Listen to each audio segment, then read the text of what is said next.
آج آپ حضرات کے سامنے ایک اہم بات رکھنا چاہتا ہوں۔ وہ بات یہ ہے، اکثر جو پاکستان کے لیے محنت کر رہے ہیں ہمارے دوست، پاکستان کی ترقی کے لیے شب و روز محنت کر رہے ہیں، ان سے ہماری درخواست ہے، وہ یہ ہے کہ دیکھیے آپ حضرات جو کام کر رہے ہیں پاکستان کے لیے، وہ سنگل کام آپ کر رہے ہیں۔ پاکستان کے لیے ڈبل کام کی ضرورت ہے۔ آپ جب یہ بات سنیں گے تو حیران ہو جائیں گے کہ کیا ہم ڈبل کام نہیں کر رہے، ڈبل محنت نہیں کر رہے؟ نہیں کر رہے ہیں، کیونکہ میں نے بہت سارے موٹیویشنل اسپیکرز کو سنا اور بہت سارے دوست احباب پاکستان کے لیے کام کر رہے ہیں، وہ صرف ظاہر پر زور دے رہے ہیں۔ سب دوست ڈبل محنت میں آپ کو بتا دیتا ہوں کہ ڈبل محنت کیا چیز ہوتی ہے اور کس کو کہتے ہیں۔ سب ظاہری دنیا پر بس کیا کر رہے ہیں، بات کر رہے ہیں کہ فلاں کام کرے تو پاکستان کیا ہو جائے گا، خوشحال بن جائے گا، اور فلاں کام کرے تو پاکستان خوشحال ہو جائے گا۔ کوئی کہہ رہا ہے کہ ڈیجیٹلائزیشن دور ہے، سب اسمارٹ فون پر کیا کرے توجہ دے، کوئی کہہ رہے نہیں بزنس پر کیا کرے توجہ دے، سب کیا بنے بزنس مین بن جائے، کوئی کہہ رہا ہے ایجوکیشن پر توجہ دے، سب ایجوکیٹڈ بن جائے، کوئی کہہ رہا ہے کہ کیا کر لے، کام کاج کر لے عام جو لوگ ہیں، تو اس طرح سے پاکستان ترقی کرے گا، پاکستان کی حالت بہتر ہو جائے گی۔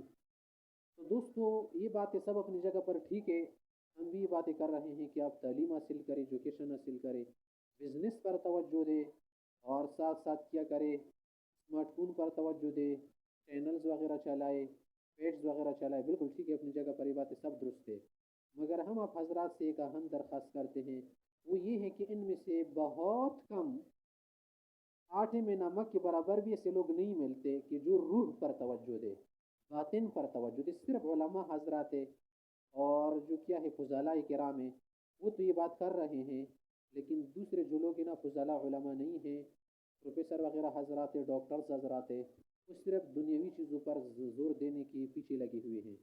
دونوں طبقوں سے میری کیا ہے درخواست ہے، ریکویسٹ ہے کہ دونوں طبقے دونوں چیزوں پر کیا کرے توجہ دے۔ ہمارے جو علماء و فضلاء کرام ہیں وہ اکثر تو کیا کرتے روح پر توجہ دیتے، باطن بنانے پر توجہ دیتے نا، کہ باطن کو بنائے، اخلاق بنائے، شائستگی تہذیب وغیرہ اپنائے۔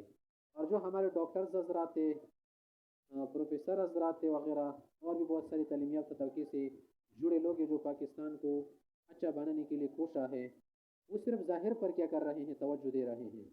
نہیں حضرات محترم، اگر ایک کام کو آپ لیں گے نا دوسرا چھوڑیں گے تو ہم ترقی بھی نہیں کر سکتے، خوشحال بھی نہیں بنیں گے، اور سکون و اطمینان بھی حاصل نہیں کر سکیں گے۔ اگر صرف آپ ظاہر پر کوشش کریں گے نا، پھر تو باطن کون بنائے گا؟ اگر آپ صرف باطن پر زور دے رہے ہیں تو پھر ظاہر کو کون بنائے گا؟ ہمارے دین اسلام نے دونوں کو بنانے کی ترغیب دی ہے، دونوں کو بنانے کی تاکید فرمائی ہے۔ اسلام نے یہ منع نہیں کیا کہ آپ ظاہر کو نہ بنائے، اسلام نے یہ منع نہیں کیا کہ صرف کیا کرے آپ دین کے کام کرے اور دنیا کے کام چھوڑ دے، دونوں کر لے، دونوں اچھی ہو جائے گا نا۔ صرف تمہاری دنیا اچھی ہو تو کیا فائدہ، صرف آخرت اچھی ہو تو اچھی بات ہے نا، فلاح کی بات، لیکن دنیا خراب ہو جائے گی تو کیا اچھا ہوگا؟ کیا اچھا ہوگا؟ نہیں اچھا ہوگا نا۔ دنیا بھی بنائے آخرت بھی بنائے، اسی کو کہتے ہیں دنیا و آخرت کی کامیابی۔ مجھے اس پر افسوس ہو رہا ہے کہ بہت سارے حضرات صرف ظاہر پر زور دے رہے ہیں، یار یہ تو آدھی کامیابی ہو گئی نا۔ اور یہ جو علماء حضرات وغیرہ وہ اکثر باطن پر توجہ دے رہے ہیں، باطن اہم بھی ہے ذرا، تو یہ بھی صحیح نہیں ہے۔ دونوں کو آپ کیا کر لے اس طرح سے پرفیکٹ سکسیس آپ کو کیا ہوگی، ہم سب کو ملے گی۔ ظاہر کو بھی بنائیں گے، باطن کو بھی بنائیں گے، اس طرح سے کیا ہوگا، ہم لوگ مکمل طور پر ترقی کریں گے۔ تو یہ بات آپ حضرات برا نہ مانیں، کیونکہ دونوں چیزیں اہم ہیں، ظاہر و باطن۔ ظاہر سے تو آپ کو پتہ چل گیا نا، دنیا کی چیزیں جو ہمیں نظر آتی ہیں ان کو کیا کرنا، سنوارنا، ان کو ٹھیک کرنا، مرمت کرنا، آگے بڑھانا اور بڑھنا۔ اور ایک باطن کی چیزیں ہم لوگ کبھی یہ نہیں بیان کرتے کہ یار تلاوت بھی کیا کرو، نماز بھی پڑھا کرو، اور کیا نہیں کرتے، یہ نہیں سکھاتے کہ اخلاص اپناؤ، خلوص اپناؤ، وفا اپناؤ، عہد کی پابندی کرو، عہد و پیمان کو نبھاؤ وغیرہ۔ اخلاقیات دو طرح ہے، ایک تو وہ ہے جو ظاہر ہے، سب آپ جانتے ہیں، ظاہر میں تو آج کل بہت سارے لوگ مسکراتے ہیں، لیکن مسکرانے کے ساتھ دل کا خلوص ضروری ہے۔ تو اخلاقیات بھی دو طرح کے، ظاہری اخلاقیات بھی اپنائے، باطنی اخلاقیات کو بھی اپنائے، اس کو کہتے ہیں باطن۔ تو باطن کو بھی اپنا لے، ظاہر کو بھی اپنا لے، تب ہم آگے بڑھیں گے۔ اگر ایک چیز کو آپ لے رہے ہیں دوسری کو چھوڑ رہے ہیں تو پھر یہ کیا ہو گئی، آدھی کامیابی ہو گئی، پوری کامیابی اس کو نہیں کہتے۔ اکثر لوگوں نے بس اسی بلی ہوئی کہ غربت ختم کرے. یہ غربت تو نہیں ہے، ایک غربت ہے. غربت کے علاوہ تو ہماری بہت ساری باطینی بیماریاں ہیں جو ہماری جان نہیں چھوڑ رہی ہے، ہمارے پیچھے نہیں چھوڑ رہی ہے. حضرات محترم اس پر بھی ذرا توجہ دیں. Thank you for watching. والسلام.